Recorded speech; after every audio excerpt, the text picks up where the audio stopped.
Halo, selamat ketemu kembali pada channel APT Harisman dalam topik cara penulisan proposal penelitian. Kelanjutan dari YouTube sebelumnya,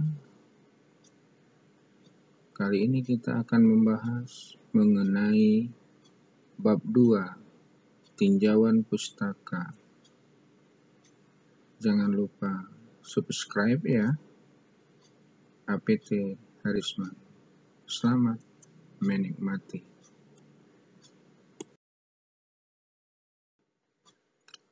Pada bab 2 ini, kita akan membahas mengenai tinjauan pustaka dari sebuah proposal penelitian. Tinjauan pustaka merupakan penelusuran kepustakaan untuk mengidentifikasi makalah dan buku yang bermanfaat yang ada hubungannya dengan penelitian yang dilakukan, serta merujuk pada semua hasil penelitian terdahulu pada bidang tersebut. Tinjauan pustaka disusun berdasarkan tujuan penelitian, pertanyaan penelitian, dan masalah yang akan dipecahkan. Sumber yang dipakai dalam tinjauan pustaka harus disebutkan dengan mencantumkan nama penulis dan tahun terbit dengan model Vancouver.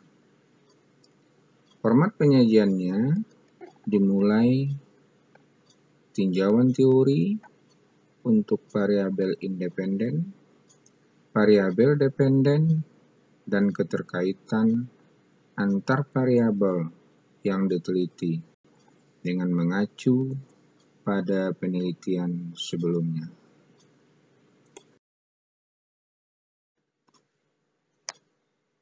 Pertama adalah landasan teori. Landasan teori menguraikan kerangka teori yang merujuk pada referensi berbagai ahli tertentu maupun berbagai teori yang ada yang nantinya akan mendasari hasil dan pembahasan secara detail. Dapat berupa definisi-definisi atau model matematis yang langsung berkaitan dengan tema atau masalah yang diteliti. Teori-teori yang dirujuk harus mengacu pada variabel-variabel yang diteliti, dimulai dari penjelasan tema, variabel independen, dan variabel dependennya, atau faktor-faktor yang diteliti serta dijelaskan teori-teori tersebut untuk mendukung hipotesis yang akan diajukan. Yang kedua bagian dari tinjauan pustaka adalah kerangka teori. Kerangka teori terdiri dari teori-teori atau isu-isu di mana penelitian kita terlibat di dalamnya dan memberikan panduan pada saat peneliti membaca pustaka. Kerangka teori tidak dapat dikembangkan kalau peneliti belum mempelajari pustaka, dan sebaliknya, kalau peneliti belum mempunyai kerangka teori, maka peneliti tidak akan dapat membaca pustaka dengan efektif.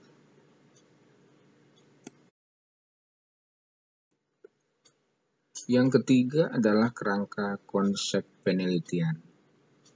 Kerangka konsep penelitian merupakan operasionalisasi keterkaitan antar variabel-variabel yang berasal dari kerangka teori dan biasanya berkonsentrasi pada satu bagian dari kerangka teori.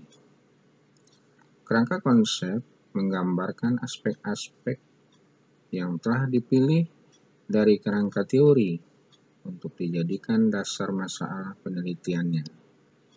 Jadi, kerangka konsep timbul dari kerangka teori dan berhubungan dengan masalah penelitian yang spesifik.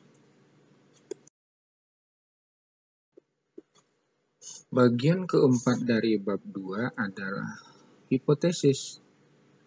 Hipotesis harus memuat pernyataan singkat yang disimpulkan dari landasan teori atau tinjauan pustaka dan merupakan jawaban sementara terhadap masalah yang dihadapi.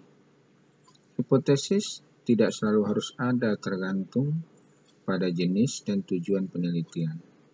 Oleh karena itu, hipotesis harus diuji kebenarannya, dan pengujiannya harus mendasarkan pada kaidah-kaidah keilmuan atau scientific methods yang dapat dipertanggungjawabkan. Ciri-ciri dari sebuah hipotesis adalah: pertama, dinyatakan dalam bentuk pernyataan atau statement, bukan kalimat tanya. 2. Hipotesis hendaknya berkaitan dengan bidang ilmu yang akan diteliti. 3. Hipotesis harus dapat diuji, yaitu terdiri dari variabel yang dapat diukur dan dapat dibanding-bandingkan sehingga diperoleh hasil yang objektif. 4. Hipotesis hendaknya sederhana dan terbatas, tidak menimbulkan perbedaan pengertian, dan tidak terlalu luas sifatnya.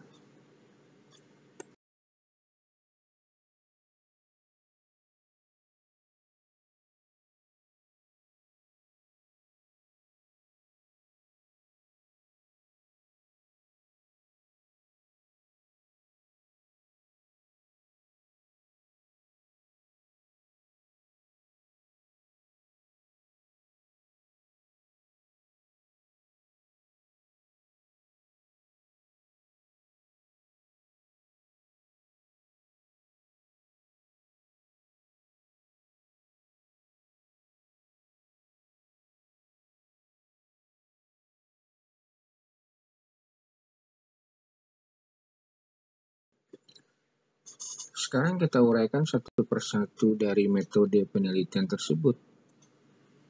Bagian itu yang pertama, jenis penelitian.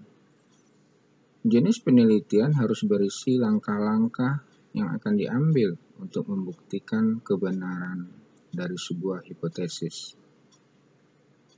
Bagian kedua dari metode penelitian adalah populasi dan sampel. Populasi dan sampel berisi cara pengambilan sampel, besar sampel, cara pengumpulan sampel, teknik penarikan sampel. Populasi adalah keseluruhan subjek penelitian atau wilayah generalisasi yang terdiri dari subjek maupun objek yang mempunyai kuantitas karakteristik tertentu yang ditetapkan oleh peneliti untuk dipelajari dan ditarik kesimpulan. Populasi bukan hanya orang, tetapi semua benda yang memiliki sifat atau ciri yang bisa diteliti. Sedangkan sampel adalah sebagian dari jumlah dan karakteristik yang dimiliki oleh populasi tersebut.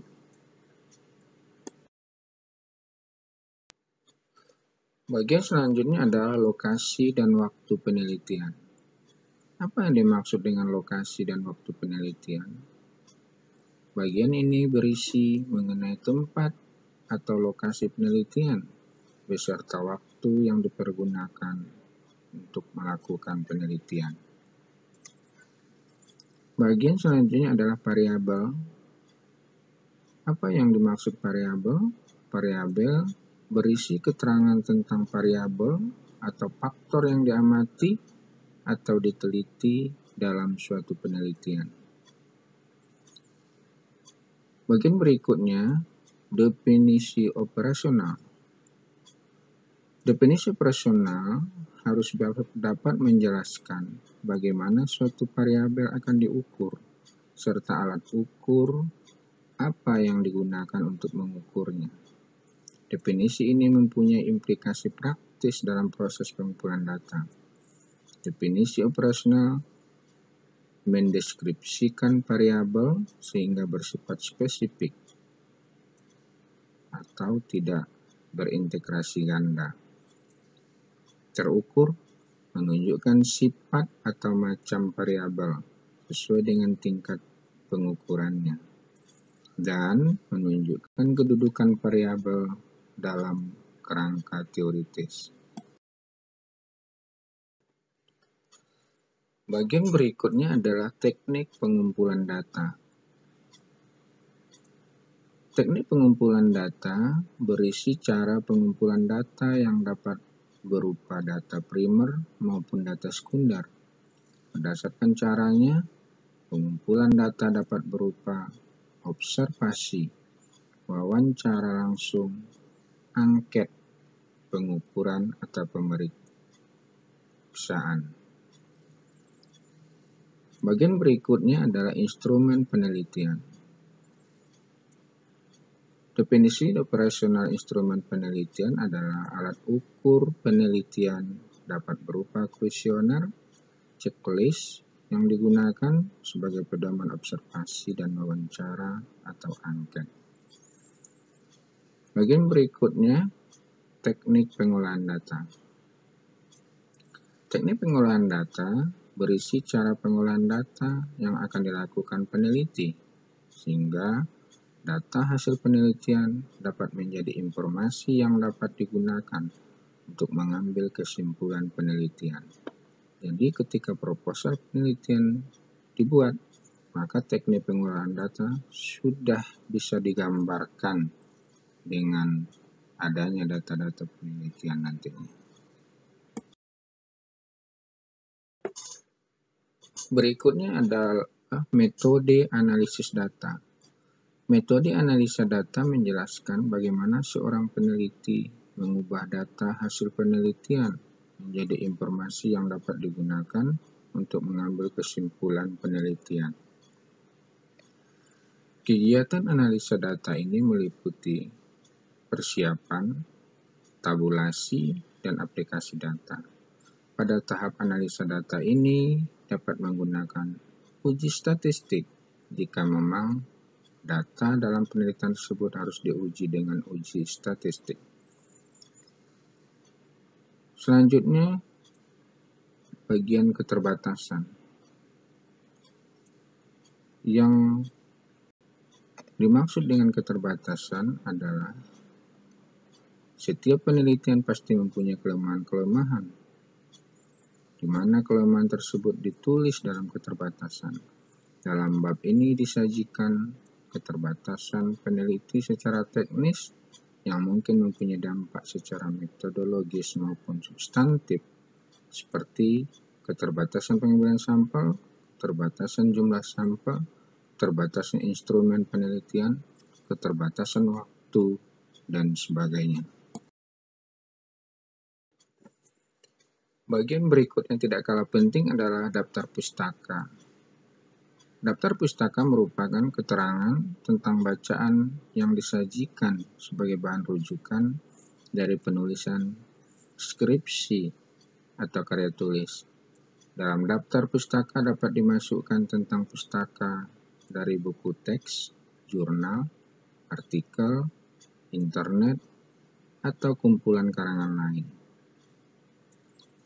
Bagian terakhir adalah lampiran.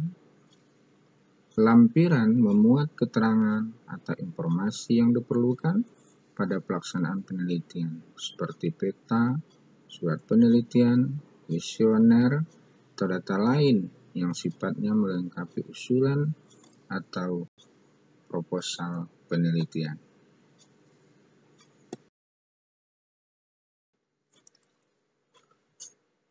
Selamat mencoba. Semoga proposal penelitian segera rampung dan disetujui oleh pembimbing. Demikianlah pembahasan kita tentang proposal penelitian. Jangan lupa subscribe ya, APT Harisman. Terima kasih.